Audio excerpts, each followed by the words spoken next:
a musician of distinction, well known for many years as a singer, and then at the local school of music as a teacher. It was here, in relation to his students, that certain strange problems were first observed.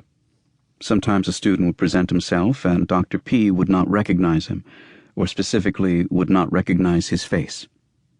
The moment the student spoke, he would be recognized by his voice. Such incidents multiplied, causing embarrassment, perplexity, fear, and sometimes comedy. For not only did Dr. P increasingly fail to see faces, but he saw faces when there were no faces to see.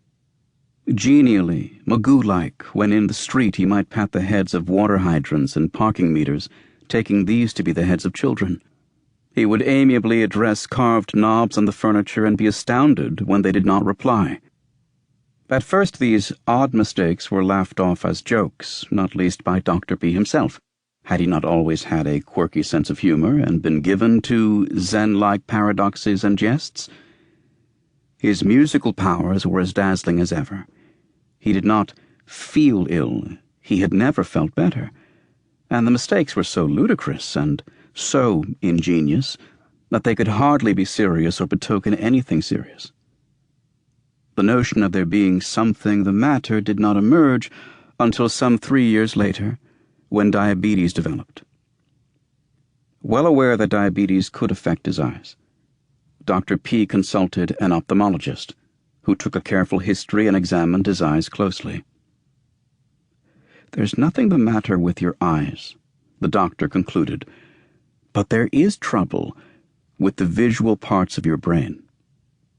You don't need my help. You must see a neurologist." And so, as a result of this referral, Dr. P came to me. It was obvious within a few seconds of meeting him that there was no trace of dementia in the ordinary sense. He was a man of great cultivation and charm who talked well and fluently, with imagination and humor. I couldn't think why he had been referred to our clinic. And yet, there was something a bit odd. He faced me as he spoke, was oriented towards me, and yet there was something the matter. It was difficult to formulate. He faced me with his ears, I came to think, but not with his eyes. These, instead of looking, gazing at me, taking me in the normal way, made sudden, strange fixations. On my nose, on my right ear, down to my chin, up to my right eye, as if noting, even studying these individual features, but not seeing my whole face, its changing expressions, me as a whole. I'm not sure that I fully realized this at the time. There was just a teasing strangeness, some failure in the normal interplay of gaze and expression. He saw me. He scanned me. And yet, "What seems to be the matter?" I asked him at length.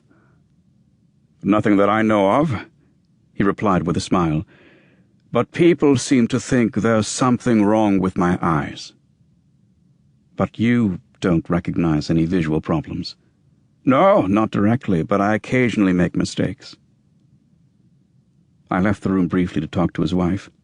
When I came back, Dr. P was sitting placidly by the window, attentive, listening rather than looking out.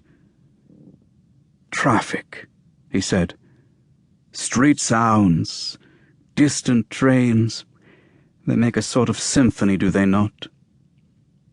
You know Onager's Pacific 231? What a lovely man, I thought to myself. How can there be anything seriously the matter? Would he permit me to examine him? Yes, of course, Dr. Sachs. I stilled my disquiet, his perhaps too, in the soothing routine of a neurological exam. Muscle strength, coordination, reflexes, tone. It was while examining his reflexes, a trifle abnormal on the left side, that the first bizarre experience occurred. I had taken off his left shoe and scratched the sole of his foot with a key, a frivolous-seeming but essential test of a reflex, and then, excusing myself to screw my ophthalmoscope together, left him to put on the shoe himself. To my surprise, A minute later, he had not done this. "Can I help?" I asked. "Help what?" "Help whom?" "Help you put on your shoe."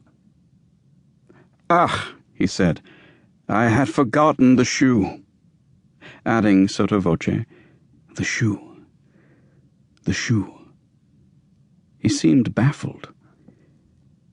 "Your shoe?" I repeated. "Perhaps you'd put it on?" He continued to look downwards, though not at the shoe, with an intense but misplaced concentration. Finally his gaze settled on his foot. "That is my shoe, yes?" Did I mishear? Did he missee?